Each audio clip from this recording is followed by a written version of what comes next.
Well, hey there, Mama, and welcome back to the Mom's Overcoming Overwhelm podcast, episode number 148. I'm Emily McDermott, and I'm here beside you on this journey as we work together to declutter your home, head, and heart.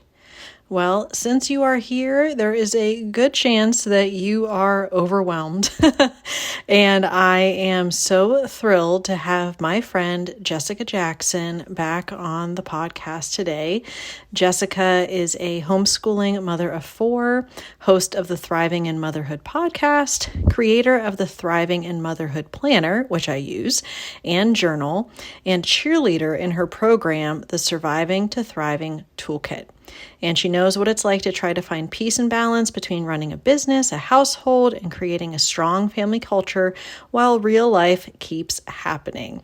After years of struggle, she realized there are simple, practical things that you can do to stop living survival mode, no matter what the circumstances are, and to find meaning and joy in everyday life. Her mission is to empower women to go from surviving motherhood to soaring, using their unique gifts and talents, having a relationship with God, experiencing life as the grand adventure it is, and enjoying meaningful relationships with friends and family. And Jessica has been my coach now for about 4 years.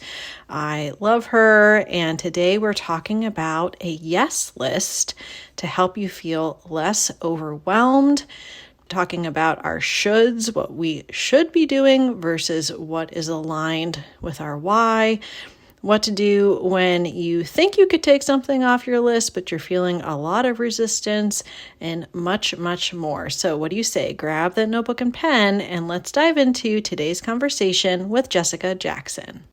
Hey there, Mama. Are you tired of all the stuff crowding your home, calendar, and mind? Do you wish you could say goodbye to the endless to-do list running around in your head? Want to declutter but don't know where to start? You're in the right place. Welcome to Mom's Overcoming Overwhelm, where you will find proven and practical solutions to declutter your home, head, and heart. Hi, I'm Emily, a wife, boy mom, and simplicity seeker. I struggled to get pregnant and felt overwhelmed until I discovered decluttering could create the physical and emotional space I needed to become a mom. Now, 2 kids later, I've transformed my life in motherhood by developing simple systems around decluttering, capsule wardrobes, kid stuff, cleaning and tidying, meal planning, time management, and more, and I can't wait to share them with you. If you're ready to reclaim the time and energy you crave, be present with your kids, and finally enjoy the life and motherhood you so deserve, let's kick overwhelm to the curb, shall we? Grab your lukewarm coffee, your notebook and pen, and clear off some counter space. Let's do this. Well, hey, Jessica, thank you so much for coming back on the Mom's Overcoming Overwhelm podcast. I am so excited to talk to you today. Well, I absolutely love any chance I have to chat with you, so this is great. Yeah, so Jessica is my coach. She's my friend. She is my mentor. She's all of these things. And I meet with her at least once a month as part of the Soaring Mother Society, which I will link in the show notes today. And it has been such a blessing in my life. And always love the opportunity to talk to you again. And normally for first time guests, I ask, is there a time in your motherhood that you remember being overwhelmed? But for you, since we already asked that question, I'm going to ask, what is going on right now? Are you in an overwhelmed season, or is something working really well that you want to share? I would love to just get a quick, snapshot of how things are right at this moment. So yes to both. So there are things working really well, but to be honest, we were just gone all summer. And so for 5 weeks, we were on a road trip mobile with her family with 4 kids. Then my husband's had some really big work things that he was doing. And then those resolved, but then more big work things started. He started a new teaching schedule and semester. So he's teaching on Tuesday night and Saturday mornings. And then I started a new homeschooling thing with my kids. So I'm exhausted by the end of the day. So did I cry myself to sleep last night? Maybe.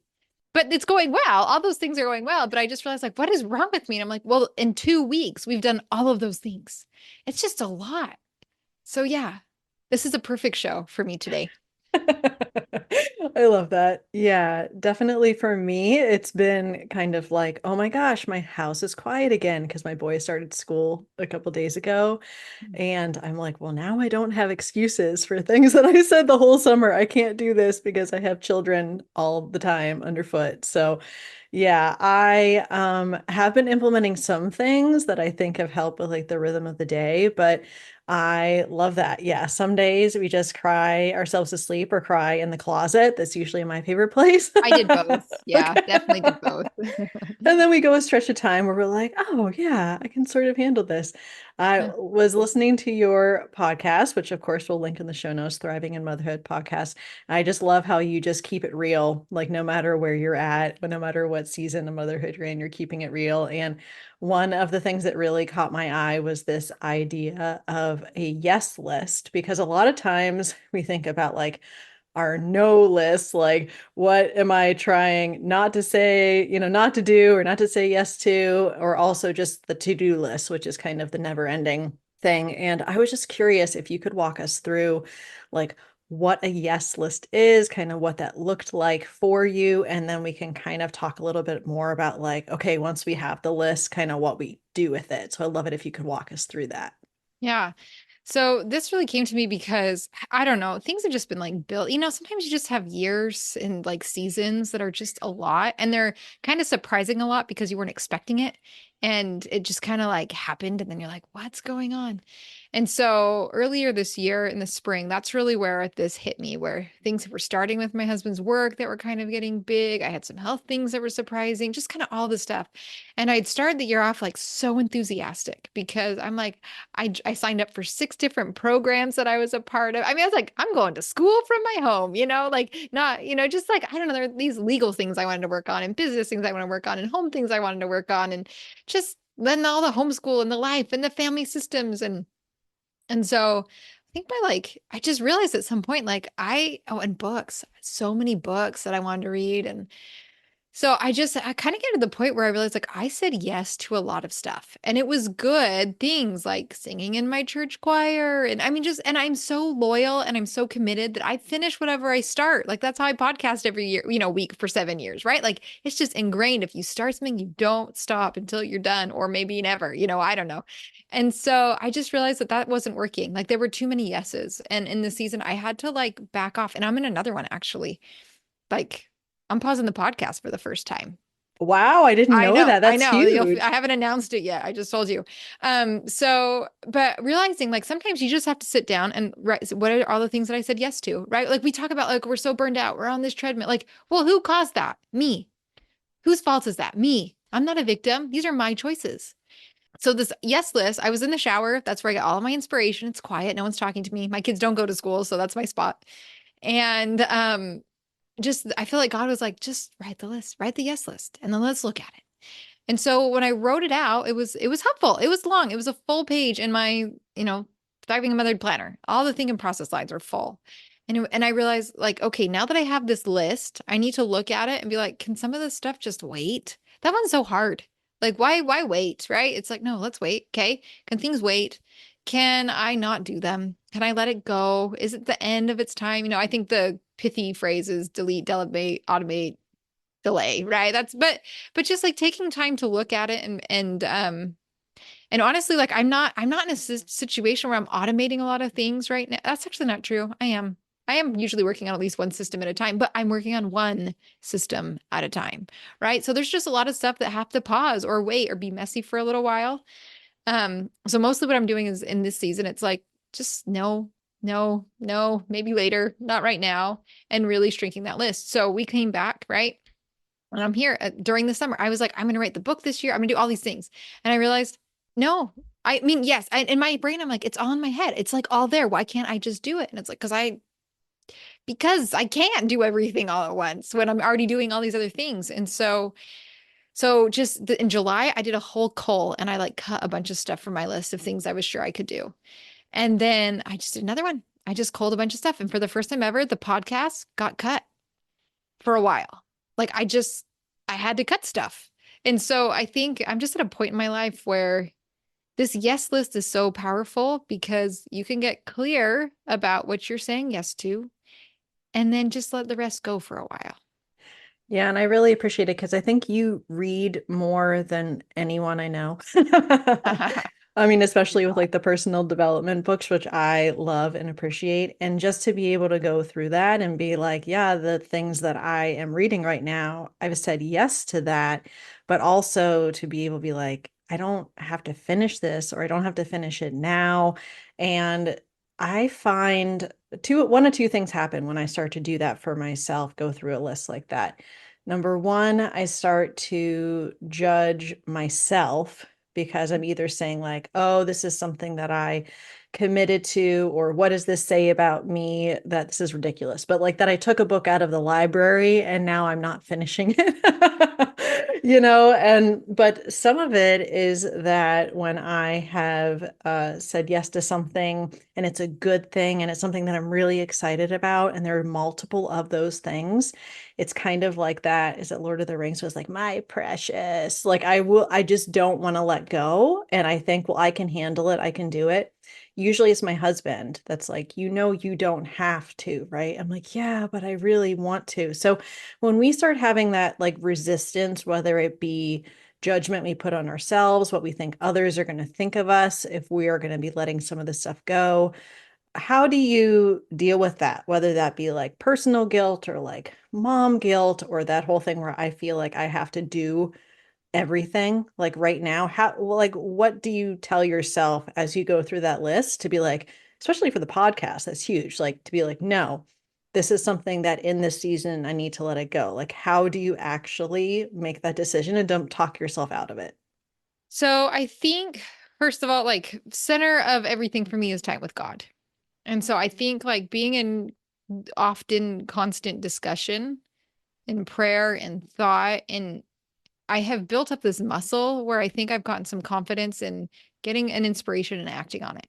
So, like with the podcast, there's two things at play there. One, the reason why I'm switching out is because I'm overhauling courses and content and creating things in those programs that I know will be foundational, that'll help people way more. And for me to keep trying to do both and split attention is gonna be very ineffective. So I think like in that situation, I have a very clear purpose for the pause on that. And so that helps me give me some confidence, like that it's temporary and this is why I'm doing it.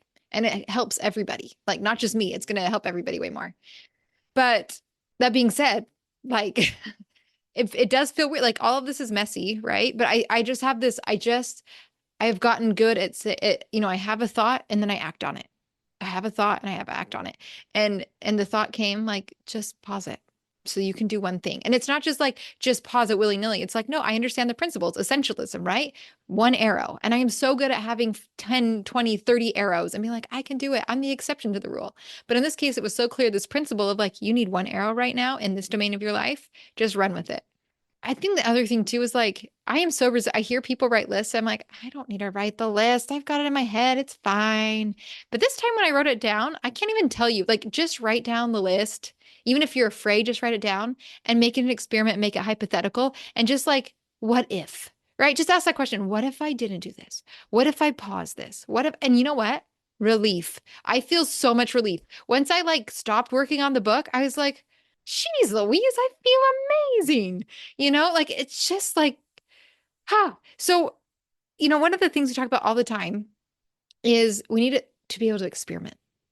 And give your spell space to explore things. When we're talking about figuring out what you want your life to look like, we talk about exploring. When we talk about goals, we talk about being curious to committed and to doing this, like just be curious, just try something. And you have a short time commitment that you're committing to it.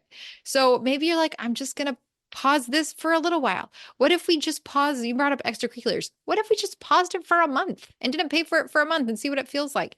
Like, so often we just try and like, I'm making this decision, it's going to be forever. And it's like, that's the exact opposite. Just try stuff because we stay stuck. Like you're saying, we're stuck in these feelings that feel bad, the guilt or the shame or the embarrassment. But then like we're just trapped in these feelings. And unless we're willing to start taking action, we're not going to change the circumstances that are causing all this crumminess. So anyway, that's what I tell myself. Yeah, no, that's really helpful. You actually reminded me of something actually from the minimalist that I use for decluttering, which is called the spontaneous combustion rule. And Uh-huh. it's if this item were to spontaneously combust, how would I feel? And if Yeah, the answer is relief, then you know you shouldn't keep that thing. I never thought of it in terms of like something on a list. Like if that I'm totally actually changes the yes list, doesn't it? Like, Yeah, exactly. I like the But if visual. you like cross it out, like be like, well, how does that feel? Is it super scary? Okay, maybe, but are you feeling a sense of relief? And if so, like you said, it doesn't mean forever. I think one of the hardest things that I have learned is, especially as someone like you that kind of likes to achieve or can tell myself, hey, I can handle this, is to realize that it's okay to do something for a season. It's okay to experiment. It doesn't have to be the all or nothing. Like, I feel like all or nothing is very praised, like in our culture. It's kind of like, okay, well, I'm going on this diet tomorrow and I'm not going to eat this food or drink this thing for my entire life. And it's starting today. And that just is not realistic. Like, that's not how, like, a healthy way to approach things, and more like, okay, what would it look like for a month to pause swim lessons or, whatever it is. And that kind of brings me to my next question. I told you you're going to be doing a little bit of coaching with me today. But my kids, they're both playing fall soccer. There actually is that movie called Kicking and Screaming, I think, about soccer teams. It's with Will Ferrell, but I'm kicking and screaming into being like a sports mom. And my husband is very opposite. He's very like, okay, we're supporting them, like we're letting them kind of explore what they want to do. My son, being his age, they now have two practices a week, and then my other son will have one practice a week. So knowing coming into this next season, there's going to be 3 nights where we're having this soccer practice may not seem like a big deal to other people, but for me, it's like I don't have a choice to take that off my yes list, meaning that it's not for me. It's like for my kids. We're just doing one sport. We're not doing like a million sports. My husband is very supportive of it, but I'm kind of not. So, like, is there ever a time when either, you or your husband are kind of not on board and you really have to be like, this is too much for me, but you're wanting to do it? I want to cross it off my yes list, but it's still important to you. How have you navigated that? Because I'm kind of feeling that tension right now when it comes to sports. Yeah. Well, first of all, in full transparency, I also feel a major anxiety about this principle, and my kids have never played sports, and my oldest is 11. And so there, I feel like I have to confess that before I say these things. I also have a husband who's not super like pushing for it too. So here are kind of the two ways I would look at handling this or think about it. First of all, if this is something that your boys are excited about and your husband's excited about and involves your capacity, is this something that, like, what if this was actually fun? What if this turned out to be amazing? What it like give your brain a chance for it to be positive and to say, what would this look like if I enjoyed it? And also recognize that, you know what, maybe this is a way that we bond as a family. Maybe this is one of those like maybe one of those major important things. Family is so important to you. Being a mom is so important to you. Your relationship with your husband is so important to you. Is this now just a new season and a new way that you're strengthening that relationship? Maybe yes, maybe no. But like we have to, I think as moms too, like at least me, I was just realizing this yesterday. Like you get into these patterns of like, this works for me. Do not touch what works for me. And I think it's a safety survival mechanism that I like for me, I realized I have like these survival mechanisms that became ingrained when I had little kids and we were really surviving. And I had this epiphany yesterday when I was like, wait a minute, I don't just have these little kids anymore. Maybe I don't have to have these like intense safety survival mechanisms that keep me feeling like I can handle life. Like maybe I don't need those as much as I thought I did.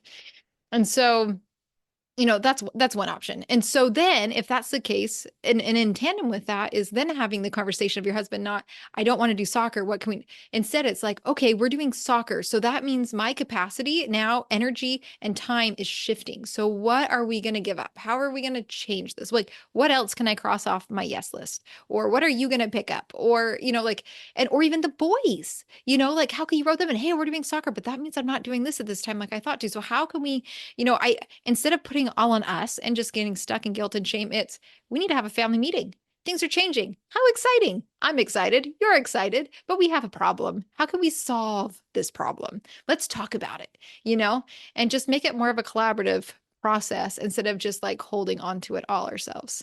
Yeah, that's one reason I love working with you is that you have a great way of reframing. And I will completely admit that ever since the sport started, I have been like victim mode. I'm like, what about my time? And I want us all to eat dinner as a family and, well, and just to kind of look at, I think, kind of as a corollary to the yes list, if I may, to have something like, what is this costing me? Oh, Like, what yeah. is it costing me to have these practices 3 nights a week? But also, what are the benefits? Like, what are the benefits that maybe I'm not thinking of? Oh, And the yes. benefits, yeah, Well, like I the, just had this thought yesterday because I was like mhm. stuck in all of these horrible things in my mind about but I was like, what about the blessings? I never thought about that part. So maybe that could be like once you do your yes list and then you decided, okay, either you're having trouble figuring out like what could go, then looking more from that, what are the costs and then what are the blessings or the benefits. But then also once you have decided like these are the things that we want to keep, then being able to look at it from that benefit. And I love that. I mean, just seeing the family as a team, that's again something that sometimes I struggle with. Like I know inherently our family dynamic is super important, that we are supporting each other, but I'm not always the one to be like, okay, let's sit down and talk about like how can we help each other? Like, what does this mean? Maybe it means that we're going to be okay having oatmeal for dinner 1 or 2 nights a week because And we're going to be breakfast. in breakfast. Yeah, because we're going to be doing sports 3 nights a week. And we just decide, like, hey, that's okay. And I'm not going to come into the kitchen and be like, oh, what's that? We can agree as a family that this is going to be easy so that, again, I'm not feeling stressed as the one that's primarily making the meals. So, yeah, I think that this is a great way to think about it. And it really just like not only alleviates the pressure, but like you said, writing it down has been so huge for me. And I find when people are like joining my community and they're just saying, I don't know where to start. I'm so overwhelmed. Things are so chaotic. And when you have all of that swirl, like you literally can't hold on to anything. But if Mhm. you're able to just start somewhere in making the list, and then you can kind of go through and be like, what is this thing? And kind of ask yourself some of those questions. I think that's so amazing.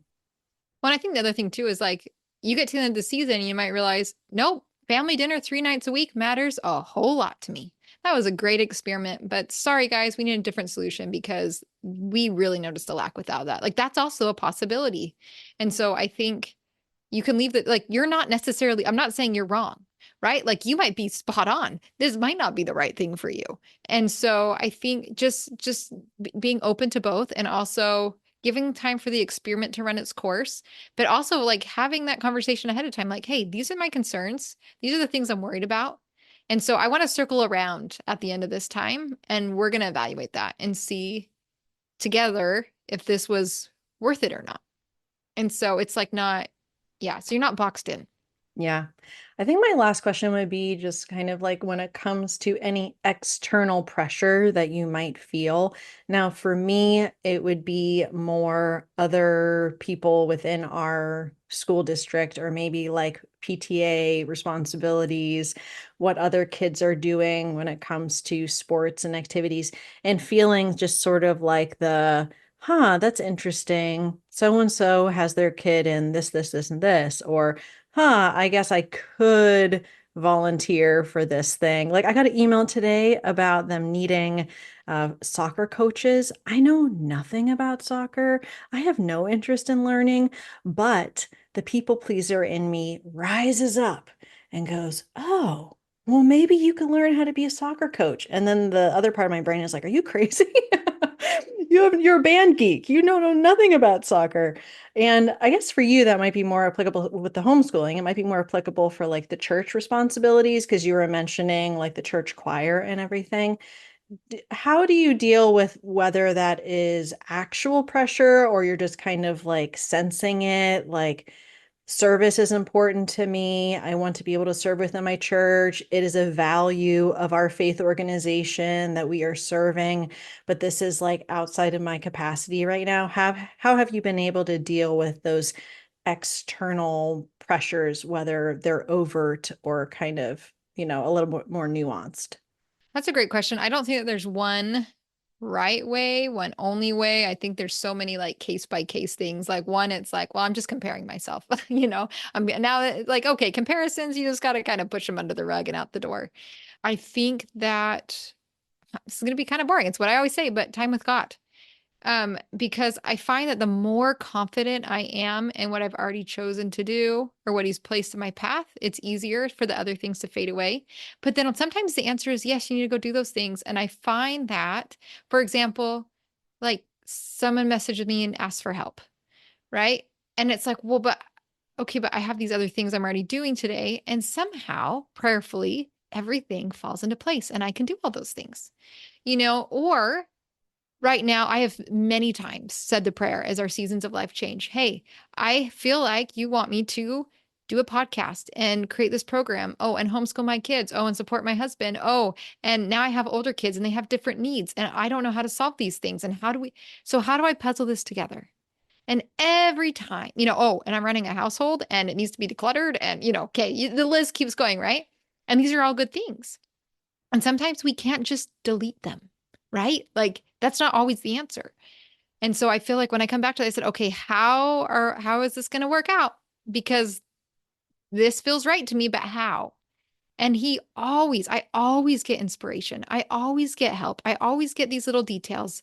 And that's how I do it. And I know it's different for everybody, but that is honestly how I do it.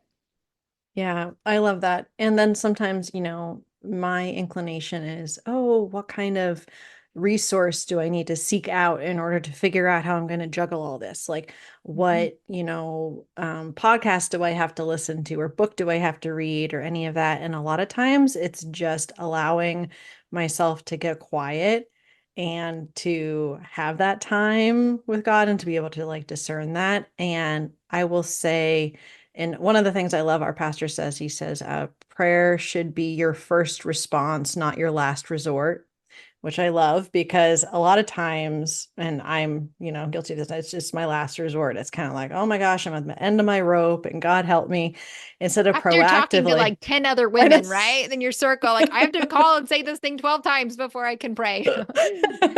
But just to have it be proactively like Yeah. the first thing that comes to mind is hard, and it's something that I'm continuing to learn. And so that's just really really helpful. And just curious if you have any final thoughts on the topic, and then I want you to let us know, especially in this new season with you taking a break from the podcast, the best way for everyone to connect with you and kind of all the fun things you have going on business wise at the moment. Yeah. So, final thoughts. I think where we ended, one of the most powerful things we can do for ourselves, ironically, as a podcaster, is just like what you said, turn it all off. When you're feeling overwhelmed, I think the very first thing, and you're like hearing this principle of a yes, yes, and you're like, I need this. One of the very first things that get crossed off your list is all the influences online, the podcast, the YouTube channel, the social media, because what everybody's doing is saying, here, this is a problem. Let me help you solve a problem. And you're like, great, I have that problem. Awesome, let's solve that problem. But you're like, oh, but then this problem, every square has another problem for you to solve. And the reality is you just need to get to a spot where you figure out what is the problem that you need to solve right now your way and tune the rest of all of us out, and give yourself permission to do that. I think that's the most important thing is just quiet the outside noise, because I'm amazed just by doing that, how much less problems I all of a sudden amazingly have. So there's that. As far as where to connect with me, I have 6-7 years of podcast episodes you can go back and to listen to at Thriving in Motherhood Podcast. If you go to thrivingandmotherhoodpodcast.com/checklist, you can get the 5-step path from surviving to thriving, which we didn't talk about today, but it's absolutely integral in everything I teach and do. And I've got a toolkit coming out that's going to support you along that path. I've got a planner, 2025 planner is going to be launching soon. So I'm pausing the podcast, but there's a lot of that good activity happening behind the scenes. And if you get on the email list, you'll hear all about it. Yes, and I frequently talk here about the Thriving in Motherhood Planner. I love mine, and I love doing those monthly reviews where I can see what actually happened instead of being like, oh my gosh, last month was a disaster. Which is how we all start the calls. It's amazing. After 4 years, we still think. And Jessica's like, well, who wants to go first? And sharing their month, and everyone's like averting eye contact in the Zoom. And then we actually start, and we're like, oh my gosh, like that was a pretty good month. And it's just, I can't say enough good things about the planner. And then, of course, the Soaring Mother Society, just being able to connect with other moms and be like, we are making progress. It doesn't always feel that way, but we are making progress on our goals and these things that are important. And Jessica's fantastic at the reframing, celebrating, seeing the positive. And I mean, who can't use more of that Well, thank you. in their lives? But I think we also do say, Emily, because you and I have been friends since I think 2017 or 18 is when we first connected, when you were writing about minimalism. And so I think like your commitment to helping women with this area of their life and overcoming the overwhelm by figuring out their physical spaces and stuff, like you've been doing this for what, a decade? Almost, yeah. You're approaching that. And so I think what's one of the beautiful thing is just how you have continually, we talk about week after week, month after month, found little ways to help support the women that are in your circle of influence. And I just think it is amazing and beautiful to watch your journey over the course of a lot of years and just unfold. And I love all that you do in your world to bring your light. Yay. Well, thank you so much, Jessica. That means so much to me. And you can see, all the hearts, all the love. But Zoom didn't do it this time for us. I know there's no hearts and balloons going off, but Yeah. thank you so much for your time and your insight and your expertise. And I will link to everything that Jessica mentioned in the show notes. And again, thank you so much for being on the show. It's always great talking with you. Thank you. If you like today's podcast, here's what you can do. Just take 30 seconds to leave me a review. I know you're a busy mama. You're overwhelmed, in fact, but 30 seconds of your day makes such an impact. I'll be blessed by your words. They'll definitely make my day. And who knows, you might be entered for this month's giveaway. In Apple Podcasts, scroll down to write a review. Thanks so much for your time. I'm so grateful for you.